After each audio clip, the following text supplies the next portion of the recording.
प्यारे बच्चों, आप सबों का हार्दिक स्वागत है आपका प्यारा channel A to Z study point पर। आज हम क्लास लेके आए हुए हैं कि सैनिक स्कूल प्रवेश परीक्षा से रिलेटेड महत्वपूर्ण मैथ के क्वेश्चन हम सॉल्यूशन करेंगे। और ये देख रहे हैं सैनिक स्कूल 1991 और 1992 में ये क्वेश्चन को पूछा गया था। एक त्रिभुज के दो कोण क्रमशः 30 डिग्री और 100 डिग्री हैं, तो तीसरा कोण बताने के लिए कहा रहा है। इसको बनाएंगे कैसे, आइए इसको अच्छी तरह से देखते हैं। यहाँ से सॉल्यूशन की शुरुआत करते हैं। हमें तो यहाँ देखिए क्या है कि दो कोण दिया है 30 डिग्री और 100 डिग्री, तो तीसरा कोण तो हमको मालूम नहीं है।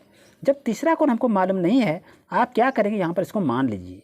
क्या करेंगे, यहाँ लिखिए माना कि तीसरा कोण, यहाँ लिखिए माना कि तीसरा कोण आपका कितना है, 100 डिग्री है, क्योंकि हमको इसको जानकारी नहीं है कितना है।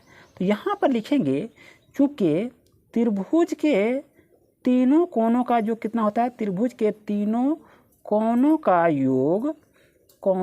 योग कितना होता है मालूम है, आप जान रहे हैं 180 डिग्री होता है। यहाँ तक कोई दिक्कत नहीं होनी चाहिए, बहुत ही सरल ढंग से आपको बताएंगे कि आप अच्छी तरह समझ जाएंगे। अब क्या लिखें, इसलिए त्रिभुज के तीनों कोणों का जो 180 डिग्री होता है, यहाँ पर दिया है 30 डिग्री, 100 डिग्री और एक हो गया x डिग्री। तो इस सबको क्या करेंगे, जोड़ देंगे। x डिग्री प्लस कितना है, 30 डिग्री है, तो यहाँ पे लिखिए 30 डिग्री प्लस क्या है, 100 डिग्री है, तो यहाँ भी लिखिए आप 100 डिग्री बराबर। तीनों को यदि जोड़ते हैं तो कितना होता है, 180 डिग्री होता है। यहाँ पर जान रहे हैं आप त्रिभुज के तीनों कोणों का जो कितना होता है, 180 डिग्री है। इस चीज़ को आप भली भांति जान रहे हैं, इस तरह से लिखेंगे। अब यहाँ पर देखिए क्या करेंगे, यहाँ x प्लस 30 और 100 है, तो ये दोनों को क्या करेंगे, दोनों एक जात का है, तो एक जात में क्या होता है, जुड़ता है। 100 और 30 कितना हो गया, 130 डिग्री, और यहाँ कितना है 180 डिग्री, इक्वल हो गया। अब हमको x की वैल्यू फाउंड करना है, इसको तो हमको जानकारी नहीं है। यहाँ क्या करेंगे, x इक्वल टू 180 है और यहाँ प्लस 130 है, तो जब ये बराबर के साइड में जाएगा तो ये माइनस हो जाएगा, यहाँ कितना होगा 130 डिग्री हो जाएगा। अब इसको यदि 180 और 130 में घटाएंगे तो कितना आपका है, तो 50 डिग्री होगा। प्यारे बच्चों, यही आपका आंसर होगा, यानी तीसरा कोण कितना होगा, 50 डिग्री इसका आंसर होगा। नेक्स्ट क्वेश्चन की बात करें कि समद्विबाहु यानी दो भुजा बराबर है समकोण त्रिभुज के शेष दो कोणों की माप क्या होगी, ये आपको पूछा गया है। और ये नेतरहाट परीक्षा 1992 में इस क्वेश्चन को पूछा गया है। तो इसको सॉल्यूशन के साथ क्या लिखेंगे, इसको देखते हैं। प्यारे बच्चों, जब किसी कोण की माप आपको मालूम नहीं रहे तो उसको क्या करेंगे, मान के बनाएंगे। तो यहाँ पर लिख लीजिए माना कि कोणों की माप कितना हो जाएगा, माना कोणों की माप x डिग्री हो जाएगा। इस चीज़ को आप जानते हैं। तो यहाँ पर क्या लिखेंगे, समद्विबाहु समकोण त्रिभुज में एक कोण की माप 90 डिग्री तथा शेष दो कोण समान होते हैं। यानी ये देखेंगे तो ये इस तरह आपका फिगर को बना जाएगा। यहाँ ये क्या है, ये 90 डिग्री का है, और तो ये आपका है एक जैसा है। इसको क्या करते हैं, लंब कहते हैं, इसको ऊंचाई, इसको आधार कहते हैं। ये और आपका क्या हो गया, कर्ण हो गया। यही का समद्विबाहु समकोण त्रिभुज में ये है एक कोण की माप 90 डिग्री हो गया ये, तथा शेष दो कोण समान होते हैं, ये दोनों कोण समान हैं। अब इसमें से इसको हम फाइंड कैसे करेंगे कि आखिर शेष दो कोण की माप क्या होगी, ये तो काफ़ी झमेला है। लेकिन इसमें देखिए यहाँ निकालने में कोई दिक्कत नहीं है कि क्योंकि ये समद्विबाहु समकोण त्रिभुज हम मान रहे हैं, तो समद्विबाहु समकोण त्रिभुज के शेष दो कोणों की माप हमको निकालते हुए चलना है। तो आखिर इसको बनाएंगे कैसे, इसको ध्यान से इसको देखिए। यहाँ पर देखिए, यहाँ पर लिखिए चूँकि यहाँ पहला हम मान लिए x डिग्री, तो दूसरा भी तो हमको x डिग्री मानना होगा, क्योंकि वो भी हमको मालूम नहीं है। और तीसरा कोण इसमें कितना है, ये 90 डिग्री का कोण है, ये x डिग्री ये हो गया, ये भी x डिग्री हो गया, और ये आपका 90 डिग्री है, तो यहाँ पर लिखा गया। जब तीनों कोण को जोड़ते हैं तो कितना होता है, तीनों कोण का योग 180 डिग्री होता है। तो यहाँ पर आप क्या लिखेंगे, x और x कितना हो गया, 2x हो गया, 2x प्लस कितना हो गया 90 डिग्री, और बराबर कितना हो जाएगा 180 डिग्री हो जाएगा। अब यहाँ पर क्या करेंगे, ध्यान दीजिए, तो 2x यहाँ पर लिखना है, 2x डिग्री इक्वल टू 180 हो गया, तो 180 डिग्री और बड़ा, यह बड़ा है 90 क्या है, बड़ा है, यानी प्लस का चिन्ह है। तो यहाँ पर आप क्या करेंगे, ये यहाँ पर आएगा तो ये माइनस बन जाएगा, यहाँ पर 90 डिग्री लिख लीजिए। अब इसको घटाएंगे, 180 में 90 को यदि घटाएंगे तो कितना बढ़ेगा, मालूम है आपका 90 होगा, 90 डिग्री होगा।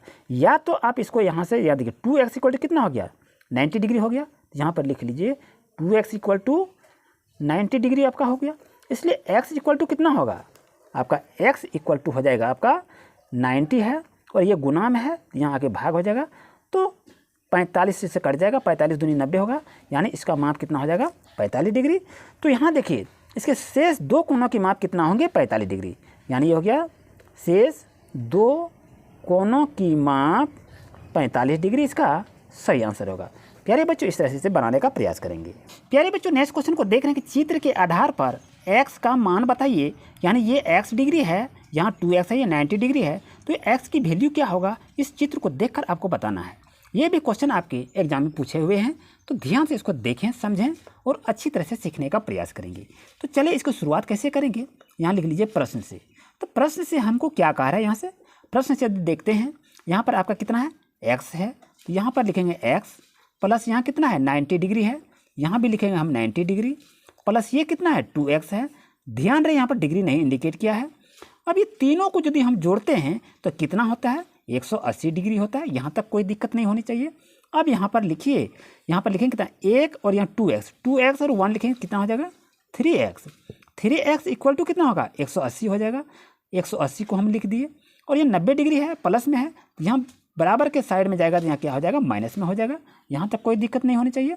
अब कितना हो गया, ये 3x equal to 180 minus 90 degree हो गया। तो यहाँ पर क्या लिखेंगे 3x इक्वल टू, जब इसको घटाते हैं कितना होता है 90 डिग्री होता है। अब x की वैल्यू को हम फाइंड आउट करेंगे।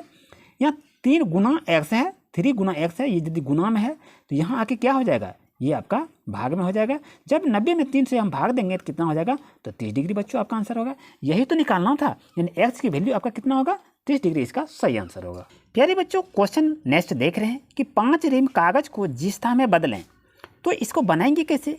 ये तो क्वेश्चन बहुत सरल है, लेकिन ये हमको मालूम नहीं है कि ये 5 रिम कागज है, उसको जिस तरह में हम कैसे कन्वर्ट करेंगे। तो बच्चों घबराइए नहीं, अच्छी तरह से आपको बताएंगे जो कि आप अच्छी तरह से समझ जाएंगे। तो ध्यान रहे कि 5 रिम कागज का जिस तरह बदलने के लिए कह रहा है, तो इसको मालूम नहीं है कि 1 रिम में कितना कागज होता है। तो यहाँ लिख लीजिए, चूँकि 1 रिम में कितना कागज होता है मालूम है, 1 रिम बराबर 20 जिस्ता होता है। इस चीज़ को आप नोट कर लें। यदि इसको आप जानते हैं तब अच्छी तरह से निकाल सकते हैं, है कि नहीं, आप निकाल लेंगे।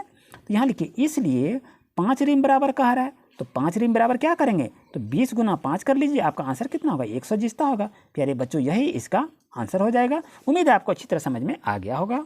नेक्स्ट क्वेश्चन को देख रहे हैं कि एक आयताकार डिब्बा 90 सेंटीमीटर लंबा, 50 सेंटीमीटर चौड़ा और 1 मीटर ऊंचा है, तो उसका आयतन ज्ञात करें। तो वो आप देख रहे हैं, ये इस प्रकार से ये डब्बा को बनाया गया है। ध्यान से इसको देखते चलिए। ये आप देख रहे हैं, ये क्या है, ये एक डब्बा को बनाया गया है और इस डब्बा की लंबाई, चौड़ाई और ऊंचाई दी हुई है।